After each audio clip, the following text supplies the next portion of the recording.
कृष्णाय वासुदेवाय हरे परमात्मने प्रणतक्लेशनाशाय गोविंदाय नमो नमः।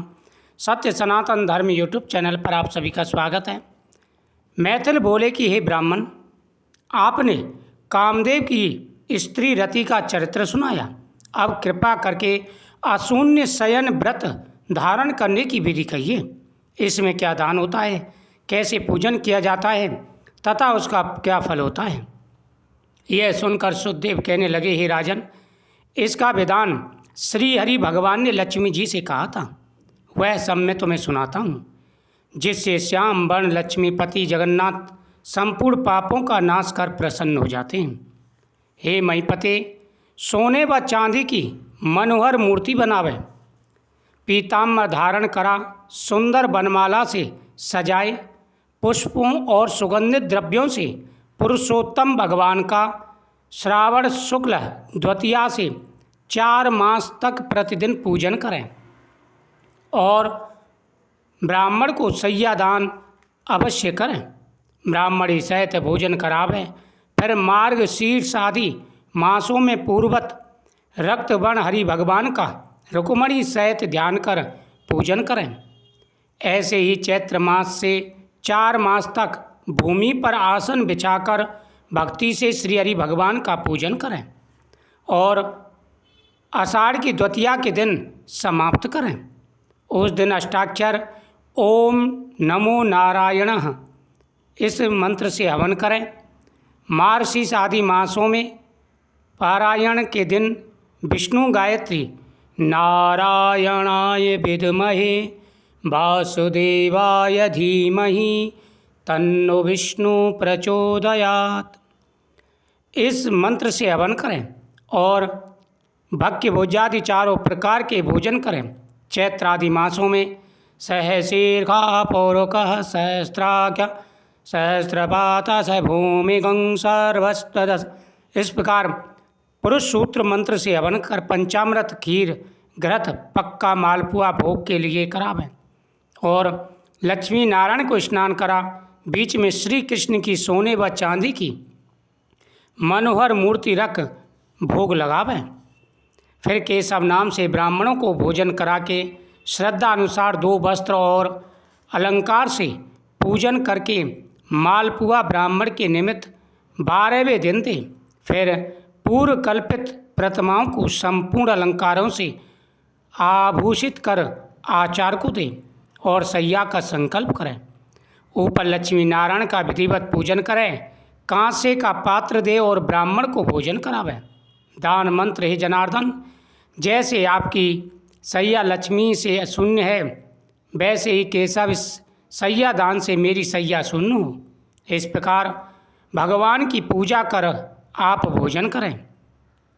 इस व्रत को पुरुष सौभाग्यवती स्त्री अथवा विधवा शून्य शयन के निमित्त धारण करें।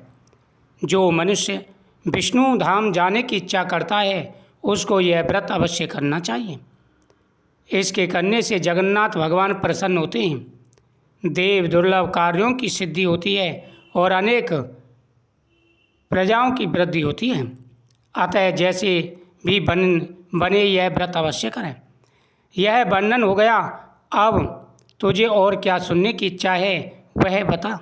यह सुन राजा ने फिर श्रुतदेव से पूछा, हे महाराज, वैशाख मास में छत्रदान करने का महत्व सुनाइए, क्योंकि वैशाख के कर्तव्य शुभ कर्मों को सुनते सुनते मेरी तृप्ति नहीं होती। राजा के ऐसे वचन सुनकर श्रुतदेव जी राजा से कहने लगे कि छत्रदान के फल की एक प्राचीन कथा सुनाता हूँ। हे राजन, ध्यान से सुनो। सतयुग में एक हेमकांत नाम का बंगाल देश के राजा कुशकेतु का पुत्र था।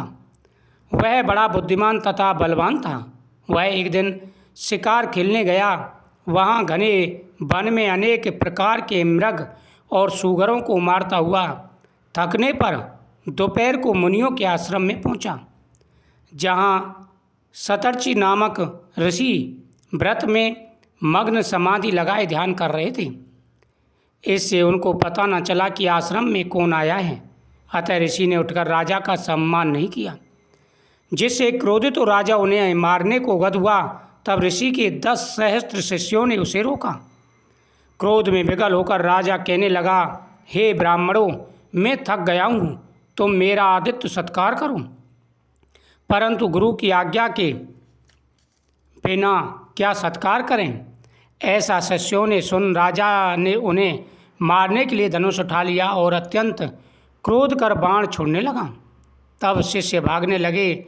उनमें से 300 शिष्यों को मार डाला और आश्रम में रखी हुई वस्तुओं को पाप बुद्धि सैनिकों ने ले लिया और खूब भोजन किया। जब सायंकाल के समय राजा सेना सहित पुरी में आया और उसके पिता कुशकेतु ने इस दुष्ट व्यवहार को सुना तो बेटे की निंदा कर पुरी से बाहर निकाल दिया। तब हेमकांत व्याकुल हो गए वन में चला गया। वहाँ उसे ब्राह्मणों की हत्या सताने लगी। वहाँ पर जीव जंतुओं को मारकर खाते हुए इधर उधर घूमते घूमते 28 वर्ष बीत गए।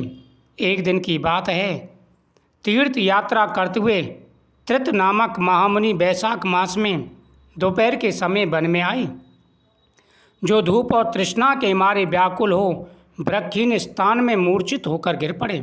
देवयोग से हेमकांत ने त्रित मुनि को ऐसी दशा में देखकर ढाक के पत्तों की छतरी बना धूप निवारण के लिए सिर पर लगा दी और अलम्बू का जल दिया।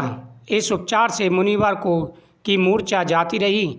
जब चेत हुआ तो उस पत्तों की छतरी को लगाए धीरे धीरे किसी गांव में पहुंचा। इसी पुण्य के प्रभाव से उसकी 300 ब्रह्म हत्याएँ दूर हो गईं, जिससे हेमकांत को बड़ा विस्मय हुआ। मेरी ब्रह्म हत्या कैसे दूर हो गई? इसी विचार में पड़ा था कि हेमकांत को संघृणी रोग उत्पन्न हो गया, जिससे प्रारस संकट जान व्याकुल हुआ। तभी उसे 3 पुरुष बड़े भयंकर यम के दूत दिखाई दिए। वह अपने कर्मों को सोचने लगा। उसे छत्रीदान का ध्यान आया, सो वह विष्णु भगवान का स्मरण कर कहने लगा। तुरंत विष्णु भगवान ने अपने महामंत्री वृषकसेन को आज्ञा दी कि तुम जल्दी जाकर यमदूतों को रोको, क्योंकि हेमकांत ने वैशाख मास में धर्म किया है। इसलिए उसने छुड़ाकर उसके पिता व कुशकेतु राजा के पास ले जाकर कहो कि विष्णु भगवान की आज्ञा अनुसार तुम हेमकांत को राज का भार सौंप दो। यानी उसने भूल से ही ढाक के पत्तों की छतरी बनाई थी ब्राह्मण के लिए और स्वयं भगवान ने उसकी रक्षा की। विष्णु भगवान की आज्ञा पाकर वृषकसेन हेमकांत को लेकर कुशकेतु के पास गए और जो बात विष्णु भगवान ने कही थी वह उसे बता दी। तो हे राजन, सभी प्रकार का सुख प्राप्त हो जाता है, हर मनोकामना पूरी हो जाती है जो भी सच्चे मन से इस महीने में छत्री दान करता है।